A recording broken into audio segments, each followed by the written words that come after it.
Hello, hello, hello! Magandang araw sa lahat ng Scorpio. Welcome back. At sa mga bago, welcome to my channel. Ako nga pala si Mystico Moreno, or in short, Mismo. At dito sa aking channel, we will manifest love. Sa inyong Tagalog, love reading. Ngayon na mismo. So, gagawin natin today ay ang inyong no contact love reading. Okay? So, tingnan natin yung masasagot kong energy for the Scorpio collective when it comes to no contact situation between you and your person. Okay? At habang binabalasot ko tong card, gusto kong magpasalamat sa lahat ng Scorpio na sumusubaybay at sumusuporta sa akin channel. Thank you, thank you, thank you. At sa mga bago, sana supportahan nyo rin to by liking this video and of course by subscribing. Saka share nyo na rin sa mga kilala nyong Scorpio and comment na rin sa baba kung mag-resonate itong reading na ito. And just a reminder, this is a collective reading. Okay? So, it may or may not resonate sa inyo. Pwedeng hindi ko nasagap yung energy ninyo. And kung hindi siya mag-resonate, huwag nating pilitin. Okay? It means na hindi para sa inyo to. So, abangan nyo na lang yung mga susunod ko pang love reading. Baka yon ay mag-resonate na. Baka masagap ko na yung energy nyo doon. Okay? But for now, okay, let's see. Ang gagawin ko is with the tarot cards, alamin natin yung recent, past, present, and near future na kaganapan between you and your person at bakit in no contact kayo. And by the end of the reading, I will seal it with an oracle card, which is the advice from the universe. Sige, simulan na natin.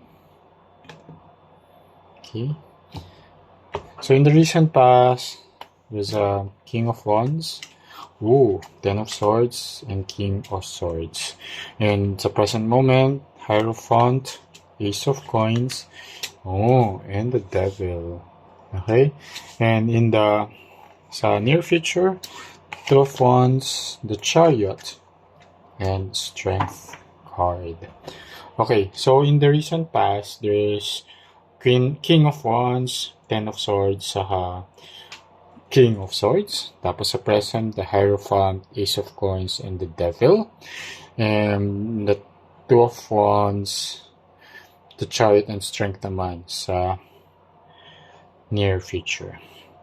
So, there's a strong energy of Taurus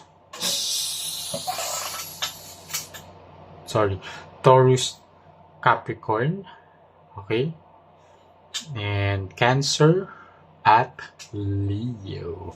So, pwede yun yung zodiac signs ng person ninyo but doesn't have to. Yun lang yung strong energy na nasasagap ko sa reading na ito. Sige, interpret natin. In the recent past, ano yung cause ng conflict ninyo? Kaya nag-end siya sa no contact. Lumabas si Ten of Swords, which is an ending. There's so much bitterness na feel mo na parang binetray ka nung tao na to, nung person mo. Related siya sa dishonesty ng person. Kasi King of Swords is a card of honesty. And ayun. And King of Wands is a card. Ayun. Both are cards of honesty. So, niloko ka ng tao na to. He or she was dishonest.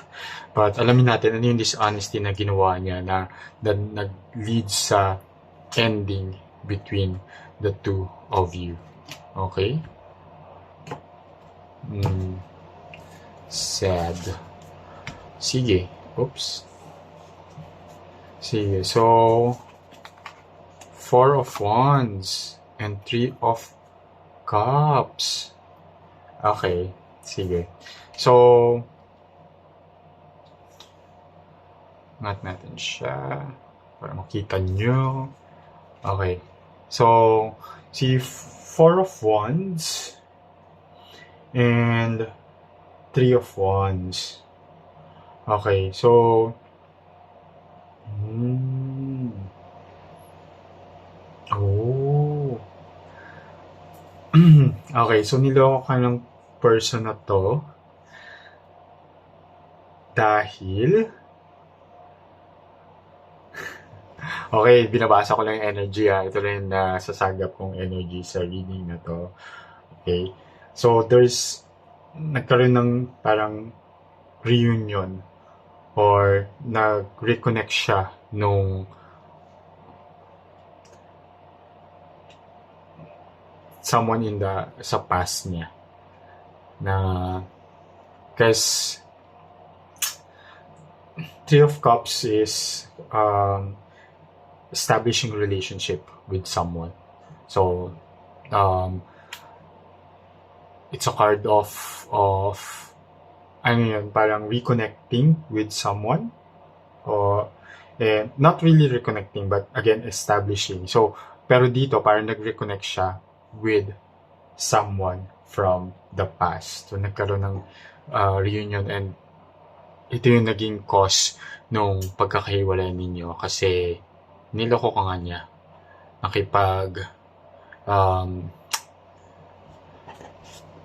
Balikan siya sa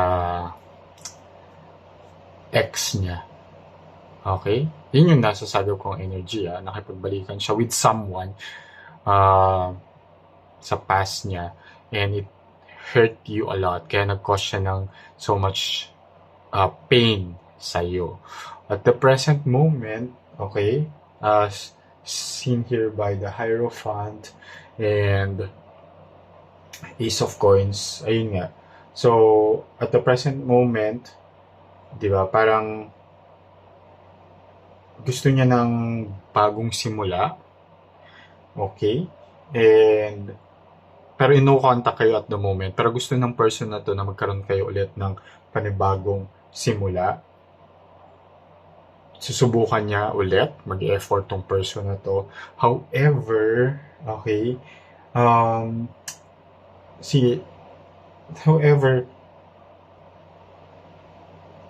alamin ninyo kung nag-a-align pa to sa values ninyo. Kasi itong person na to may tendency siya talagang maging manipulative. Shown here by the devil. And may tendency siya talagang man-cheat at manloko. Okay? Susubukan niya magkaroon ng panibagong simula between the two of you. Pero, kailangan mo tingnan kung nag-a-align pa rin ba siya sa values mo. Kasi may tendency siyang cheat talaga. Ayun, sige. Clarified by the Eight of Cups and the Temperance. Okay, so si Eight of Cups is a card of letting go. Okay? So, you really, I think na you really have to let this person go. Okay? As shown here by the Eight of Cups. And the Temperance card is kasi nga, the Temperance card is a card of reconciliation. So, gusto niyang makipagbalikan sa iyo. Okay? But, shown here dito also that this relationship is a relationship that you really have to let go. Kasi, hindi na siya nag-a-align sa values mo because this person really has this tendency to be manipulative and to cheat. Okay? Pero, yon ay magkakaiba kung magbabago yung tao. In the near future, okay, there is this Two of Wands which is may kailangan kang pagdesisyonan and you have to very, very courageous. Kailangan maging strong ka. Okay? As shown here by the Strength card. Strength card is a card of courage and confidence. And this is related to a decision that you have to make. Okay? Tapos, dito pa, taking action. Okay? And taking action. Kung ano man yung maging decision mo, kailangan mo siyang actionan.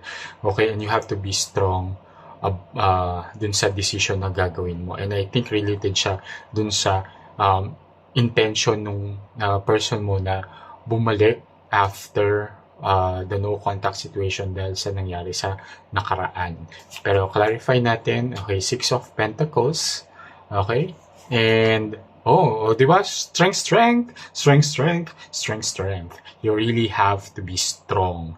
Kaya mo yan.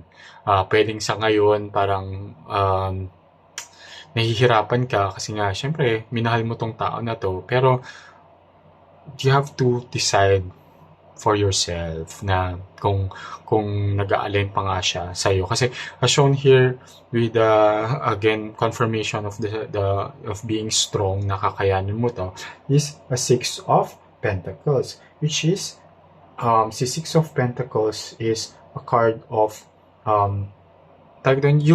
you'll thank God and thank the universe na nag-decide ka na or you chose to do what is right and naging strong ka, and you'll be grateful and thankful kasi Six of Pentacles is also a card of generosity, and here ang nasasagap kong energies, be generous to yourself kasi masyado ang dami mo nang pinagdadamot sa sarili mo, okay, dahil ini-entertain mo tong person na to na very manipulative and may cheating tendencies. So now it's time for you to be generous to yourself and thank yourself for doing the right thing. So be strong.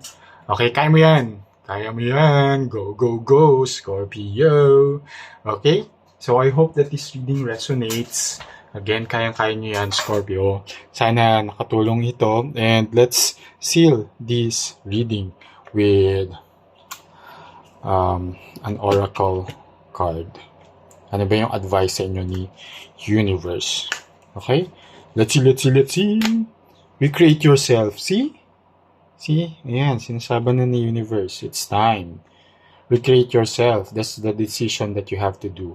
Okay? Kailangan mo na to become a new person. Na wala tong person to sa buhay mo. Okay? Move on, be the better version of yourself, at kaya mo yan, kakayanin mo yan, okay? And you'll be happy at magpapasalamat ka sa sarili mo rin na pinili mo yung sarili mo. Okay? So, ayan, kita-kits! Sa susunod pa na love reading, sana nakatulong. Muli ako si Mystico Moreno at abangan nyo na lang yung mga susunod ko pang love reading. Dito lang mismo. Ingat!